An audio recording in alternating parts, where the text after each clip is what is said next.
থাকে না।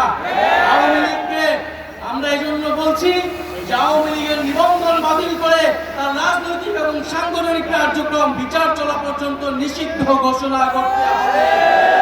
কিন্তু দুঃখের বিষয়, বর্তমান পরিস্থিতিতে আমরা দেখছি গত 9 মাসেও বিচার কার্যক্রম দৃশ্যমান হয়নি। জুলাইয়ের শহীদ পরিবার এবং আহতদের যে রাষ্ট্র দায়িত্ব নেওয়ার কথা ছিল, তাদের যে মর্যাদার জীবন নিশ্চিত করার কথা ছিল, সেই নিশ্চিত করতে পারেনি এই অন্তর্বর্তী সরকার।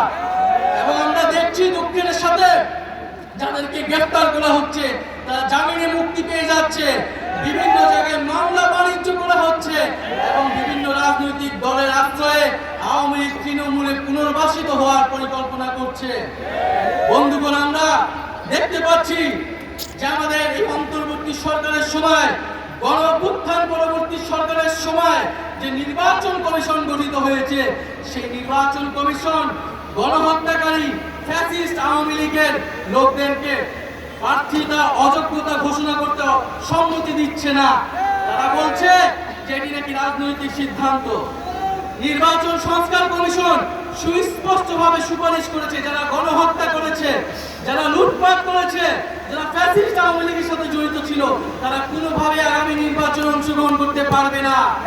কিন্তু নির্বাচন কমিশন এখনো সেই প্রস্তাবে সম্মত হচ্ছে না। আমরা সন্দেহ প্রকাশ করছি এই নির্বাচন কমিশন কার পারপাস সার্ভ করবে। ভুলে গেলে চলবে না, গণঅভ্যুত্থানের পরে এই নির্বাচন কমিশন গঠিত হয়েছে। আমরা দুঃখের সাথে দেখতে পাচ্ছি বিভিন্ন মিডিয়ায় সাংবাদিকরা প্রশ্ন করছে, সারা প্রশ্ন করার সাহস পাচ্ছে শেখ হাসিনা কি গণহত্যাকারী, সেটা কি প্রমাণিত হয়েছে কি প্রমাণিত হয় নাই। সেই সব সাংবাদিকদের উদ্দেশ্যে বলতে চাই, আপনারা সাংবাদিক নন, আপনারা ফ্যাসিস্ট আওয়ামী লীগের দোসর।